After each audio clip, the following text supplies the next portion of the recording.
Hi, welcome to Art Ads with the Giulia Tour Guide.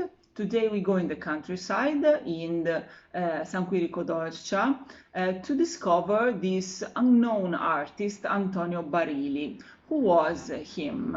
He was a kind of John Doe of art history. He was rediscovered in the second half of the last century, and I'm explaining why later. He was a wooden carver and he was a very excellent artist. To explain how and why he was so good, we have to move to Urbino, to the Montefeltro territory in the Renaissance times, when the Montefeltro lived there and called as a sculptor and architect Francesco di Giorgio Martini. That was a very good architect and sculptor, a Sienese one. With him, a lot of Sienese artists moved to Urbino, to the court of Urbino. We're talking about the sculptor and architect Guidoccio Corsarelli. Here there's an image of the Pietà sculpted by him. Or the painter Pietro di Francesco Rioli. We have this painting now in the baptistery of Siena, realized by him. And then this artist, Antonio Barili, as a wooden carver. Antonio, he was very influenced by the wooden panels in the studiolo, in the secret room of the Montefeltro Palace. That is still there. And he worked also for them in the churches of Pesaro and Fano in the Marche region in Italy, in the center of Italy, just in the opposite part of the peninsula. Opposite to Tuscany, I mean. And then he came back to Siena because he was commissioned by Alberto Aringhieri, the rector of the Office of Maintenance of the Cathedral, the Opera del Duomo, these wooden stalls, this wooden choir, for the chapel of St. John the Baptist. This chapel was all commissioned by the rector. I mean the statues that are inside, so the two statues of Sant'Anzanus by Stefano di Giovanni and St. Catherine of Alessandria by Neroccio di Bartolomeo Landi, two Sienese sculptors. And now we have inside also the beautiful Donatello bronze statue of depicting St. John the Baptist. Then we have some pictures representing some paintings representing Alberto Aringhieri himself in youth age, and it's aged, more aged, we have to say, depicted as a knight of Rhodes, because he was a knight of Rhodes. Now we should say knight of Malta, because this kind of chivalry organization changed the island from Rhodes to Malta during the centuries. Alberto Aringhieri was also represented in some stamps realized by the Order of Malta, of the Knights of Malta, representing him in the Pinturicchio frescoes. And also these wooden panels to Antonio Barili. Why they are not there anymore? Because, as I'm saying to you in the little picture that presents this video, they moved to the countryside, to San Quirico Dorcia, because in the late 1600s, by order of the Archbishop, they were dismantled because they were considered too dark and too ugly to stay there. So they were moved in the house of the rector, and 1 century later, the Archbishop, that belonged to the Chigi family, decided to move, to take them as his own property, and to move there to San Quirico. There was a feud, a city controlled by the Chigi family in Valdorcia. So there was a Chigi palace, and the archbishop moved them to the Chigi church, the church of the village. So now you can see some of them there. Some others have been lost. We know that two of them are part of a door, a room door in a Chigi palace, even nowadays.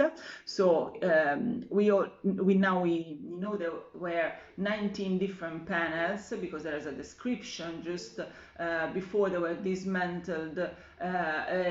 Scholars wrote about this chapel and the position of the different panels and the iconography of the different panels. So we perfectly know how it was, but we have just some few of them in this church in San Quirico. So I'm showing you some pictures, the more than I can, because I want you to offer a complete, full vision of this beauty. There were still live panels with birds, with musical instruments, in a very difficult perspective. You can see this portable organ, how it's very difficult to be realized in inlay, not in painting, because the wooden inlay, in the wooden inlay there's no painting over. And Antonio Barili himself wrote about this, because one of the panels, the most important panels that was sold by the Chigi family to the Vienna Museum, was destroyed during the Second World War, and was representing, it represents Antonio Barili in a self-portrait, engraving the wood with this motto, with these words. Antonio Barili realized this work in 1503, so it's dated, not with paintbrush, but with chisel. So it's not a painting. It would be a lot more easier to realize this perspective and these pictorial effects with paintings, but it's been realized with chisel and wooden inlay, and he was very proud to write this down, to show how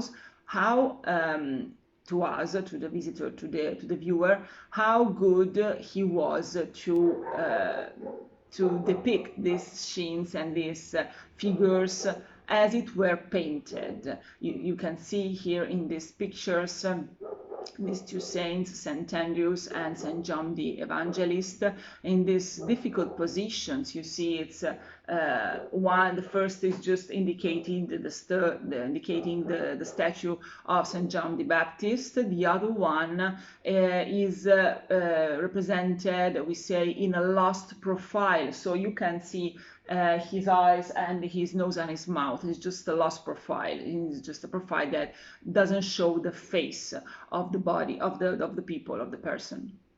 And there were also St. Catherine of Alexandria, so just under the statue there was the wooden panel representing her talking with the pagans. She is a doctor of church as St. Catherine of Siena, so both the St. Catherines are now doctor of church, a Catholic church. And there was also St. Anzano, but it's lost. It was in this panel St. John the Baptist, but it's lost again. We have this the remaining panels inside, just beyond the altar of the church of San Quirico d'Orcia. So you can go and see them, but pay attention because there's a line with an alarm. So ask for the parish priest to allow, he can allow you to see them. Okay, he can manage how to make you visit this beauty. And the Second World War destroyed the self-portrait of Antonio Barili, but gave us the opportunity to know him, because we are in the Italian war front. The army hospital was inside the Chigi palace in San Quirico, in the Valdorcia site, in the Valdorcia territory. So the palace that now is the town hall of the city. And Roberto Longhi, there was a very young student, soldier during the Second World War. He was studying law. He got injured and was recovered in this hospital. in this army hospital. During his convalescence, he could walk in the city of San Quirico, and he discovered these wooden pennants. He talked about them as in carved magnificence, carved beauty, and because of these pennants, because of Antonio Barili, he chose to abandon the law studies and go study art history, and he became one of the most important art historians in Italy in the last century. He gave us a lot of works and theses and books, a very important one. I studied them a lot. So Antonio Barili was the reason why he studied art history, and one of the reasons why you have to go to San Quirico and see these beautiful panels. See you in 15 days. Thank you for your attention. We're gonna go into the city of Siena, in the heart of the city of Siena, and we're gonna talk about the hospital, the old hospital of Santa Maria della Scala. See you, have a nice weekend. Bye bye.